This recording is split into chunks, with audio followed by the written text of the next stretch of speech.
Box fans, this is Kenneth SBN Boxing. This is the web at www.sbnboxing.com. Let's speak boxing. This weekend's a big weekend of fights. You got Timothy Bradley taking on Manny Pacquiao 2 for the rematch. It's going to happen on HBO, Showtime. It's a must-see fight. And I just want to talk some boxing. You know, I want to talk about the undercards because there's some fights that are happening. A lot of people are not discussing that I definitely want to see. And it's good. It's a good fight card. You know, the undercards are going to be some good fights. So definitely catch it itself. And I want to watch from fight 1 all the way to the Pacquiao fight. I'm interested in watching those fights. You know, and I want to, you know, give some attention to these upcoming stars, give some feedback with some of my fight predictions on these undercards, because there's going to be some good fights. What's one of the fights that are happening? You have this guy, Beltran, Raimundo Beltran, which is known, you know, he's been Manny Pacquiao's sparring partner for a long time. He's known for a lot of things, which I'll get into that. But anyways, he's going to take on Arash Usmani. That's going to be a good fight. Now, Usmani, he actually took the fight a week before, and a week in advance, whatever, or actually a week before. He took it on late notice. He was supposed to take on Rocky Martinez. Beltran was supposed to take on Rocky Martinez. Rocky Martinez, I've read on BoxRec or something like that, he was actually sick, and, you know, he was feeling ill, so he had to pull out her fight. And I'm talking about the Rocky Martinez that he lost to Mikey Garcia, got knocked out with Mikey Garcia last year. But anyways, Beltran's going to be taking on Usmani. It's going to be for the WBO title. Now, both fighters are good. You know, they're both veteran fighters. The only disadvantage is that this guy, Usmani, he took it on late notice. He definitely took it on late notice. But they're both veteran fighters. They're good fighters. You know. Now, as far as Beltran, as far as record-wise, he doesn't look that good. You know, he has about 6 losses, about 30, I think 28 wins or something like that. And Usmani, he only has 1 defeat. He has 1 defeat. He has 20 wins. But as far as veteran-wise, who has the more experience, Beltran by far. Beltran by far. You know, Usmani started his career a little bit late. But I don't want to get into details or anything like that. I'm going to keep this short and simple. But anyways, the WBO title is definitely on the line. How did Beltran get the WBO title? Last year. This happened last year. Last time he fought against Ricky Burns, and it was definitely last September. I think it was in Scotland. He busted up Ricky Burns pretty bad. He busted him up pretty bad. Busted up his jaw pretty bad. And I thought, from what I seen that fight, I thought. And Ricky Burns won it by a draw, and Ricky Burns retained the title. But I thought Beltran won that fight. I thought he won that fight. And a lot of people were saying that was the worst decision last year in boxing. But anyways, some people say, you know, Usmani has a chance. Why? Because he's undefeated. You know, or actually his record looks better. But, you know, it's one of those things that you guys keep looking at paper. Beltran, I think Beltran should win decisively. I don't think Usmani posed a threat whatsoever. What's my fight prediction? I don't think this is going to go 10. I think Beltran should knock out Usmani and come out victorious in that fight. Some of the other undercard fights, you know, especially the first fight. I think the first fight, it's definitely going to be a good fight. It's the opener of the fight, and you got the prospect. It's a tough fight. It's a tough fight to go ahead and give a fight prediction on this one. It's for the super featherweight championship title. You know, you have Brian Vasquez. Brian Vasquez is a hell of a fighter. He's really, really good. He's 32-1. Now, Brian, he lost to the guy in Japan.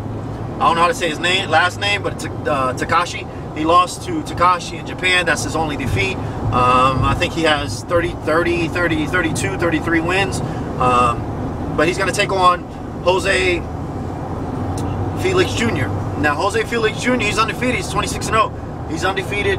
He's young. He's a prospect. He's been, you know, he's been looking good. You know, his professional debut. He's only 26 years old. So I definitely want to see that fight. And I think that's going to be the first fight that's going to happen coming into this Manny Pacquiao versus Timothy Bradley fight for the second time. But what's my fight prediction on that one? I really, you know, that right there is going to, I think it's going to go distance. If Jose Felix, he's quick. He's quick. He doesn't have that much experience, but he's definitely quick, flashy. He's in and out, and he has some power. He has some pop. He has some pop in his punches. It doesn't look like he has some pop on his resume, but he looks good. He looks definitely good. But Vasquez, a lot of people think Vasquez is going to win, but I might go for the underdog on this one. But you know what? That's a hard fight to go ahead and judge on. You know, next fight I think it was Jesse Vargas. Jesse Vargas, he's taking on the champ, the WBA champ, Khalid. I don't fucking know. I can't even say his name. But anyways, the dude's 19-0. He's undefeated as well. But he's the junior welterweight title holder. He's the junior welterweight champ. He holds the WBA champ. How'd he get it? It was on a vacant. It was vacant. He ended up winning. But Vargas, I'm going to give it to Vargas on this fight. Vargas definitely. Vargas is a good fighter. I think Vargas should come out victorious on this fight. And that's about it. You know. Besides, let's talk about the Manny Pacquiao versus Timothy Bradley fight. Let's talk about the Timothy Bradley versus Manny Pacquiao fight. I'm sorry, I'm actually just, you know, dry right now, so I gotta be careful what I'm doing and stuff like that. But anyways, yeah, the car I have right now, it's a Cube. You know, for business, I'm traveling back and forth. If I'm in the state of Florida, then I travel, you know, by car. That's why you always see these videos, and I really don't have that much time to be home. I'm actually away all the time. If it's out of the state of Florida, you know, I'll fly out. If I don't fly out, then I'll get a contractor or something like that to take care of it for me. But I'm driving, so I'm always in different types of cars. Right now, I had a comment. The guy made me laugh because just by checking out the windows and stuff like that, he actually seen I was in Nissan Cube. No, this is not my car. This is a rental car. But I thought this was pretty crazy. The Cube itself. Look at the Cube. It has a shag rug. A shag rug in the center of the dash. That shit's fucking awkward. And then the ripples up top, it gives it a crazy effect. I don't know. I think it's a pretty shitty car. I guess it's a girly car, real flamboyant, gay car, but whatever. That shit does like 30-something miles per gallon. That's all Enterprise had. So it is what it is. But anyways, let's go ahead and talk about the Timothy Bradley. But anyways, before I say that, friend request, subscribe. Boxing Genius is gonna host it once again. We're gonna have pre-fight, post-fight. You're gonna get up-to-date stats, up-to-date coverage on that fight from round 1 all the way to the last round. There's gonna be a lot of friends, family, people out there. If you guys are in the area, we're in Kissimmee, Orlando, hit us up, let us know, and come on out. But anyways, what's my fight prediction on Timothy Bradley fight? You know, Timothy Bradley, he's an exciting fighter. I like Timothy Bradley. He's real humble, laid back, and every single fight he's been getting better and better. Every single fight, from the Provodnikov fight to the Marquez fight, and I know I gave post-fight coverage on the Marquez fight, and people were a little bit upset because I honestly thought Timothy Bradley outboxed, outclassed Marquez, beat him decisively, completely outboxed him. I got to see a different side of Timothy Bradley, and it showed me that he's a lot versatile fighter. He's gotten better. He's a little bit more patient from the Provodnikov fight. He's definitely a lot more versatile, and if you're a versatile fighter and patient, and you can go in and out, work the jab quick, and you show defense, and know how to work the ring and have that ring leadership like he did against Juan Marquez, you're a threat. You're definitely a threat. He lacks a little bit of power, but, you know, his speed and agility compensates for that, and he definitely has the chin. So Timothy Bradley can take some punishment. He can take some punishment. But on the flop side, he did take on Provodnikov. He showed that he has heart. He has the will to win. And he was able to make the proper adjustment because Provodnikov is an unorthodox fighter. You know, he's going to keep moving forward. And it's hard to fight a wall that's going to keep moving forward, So when Timothy Bradley had them rounds where he was boxing, and not brawling, you know, he decisively won those rounds. He made the fight look easy.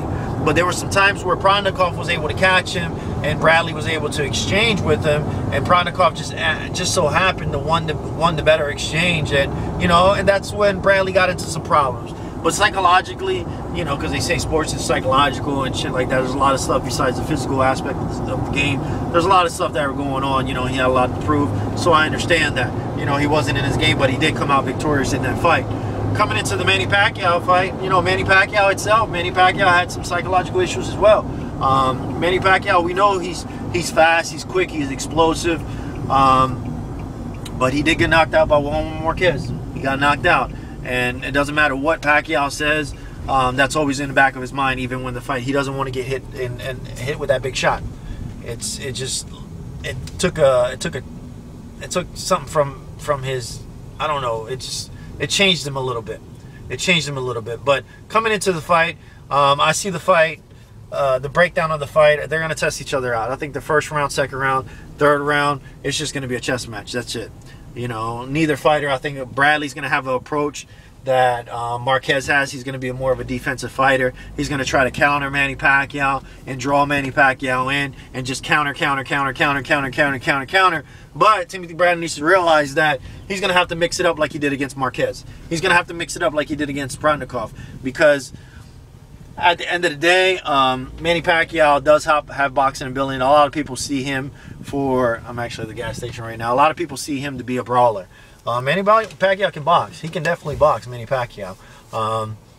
So he's going to have to mix it up in order to defeat Manny Pacquiao. He's going to have to brawl a little bit. He's going to have to smother him a little bit. And he's going to have to take that defensive approach. If he takes that defensive approach, that's only good for, you know, he did against Marquez, and that was a good fight. You know, defensively, that was a good fight. But for him to try to counter Manny Pacquiao, that means he's going to have to take a punch. And Marquez is willing to take an exchange with Manny Pacquiao, and that's what Marquez always wants. But Bradley's not used to that. He's going to get overrun with speed. In order for him to counter, he's going to have to draw Manny Pacquiao in, and I think that's going to be a mistake itself. You know, I think Timothy Bradley, if he's going to come out victorious in that ring, he's going to have to take it. He's going to have to take it to Manny Pacquiao. That's the only way I see it. You know, just like in the first fight. He was short in the first fight. Yes, he got dominated in the first fight. He looked pretty good in the first fight. But he's just going to have to bring it to Manny Pacquiao to beat him. You know, and try to get Manny Pacquiao out of his game. But as far as boxing-wise, to try to outbox Manny Pacquiao and just be a defensive fighter, I don't see it. I think Manny Pacquiao is just going to overwhelm him with too many punches. Way too many punches. But anyways, guys, it's Kenneth SBN Boxing. Friend request, subscribe. Catch us Saturday. Have to watch the fight. Have a good one.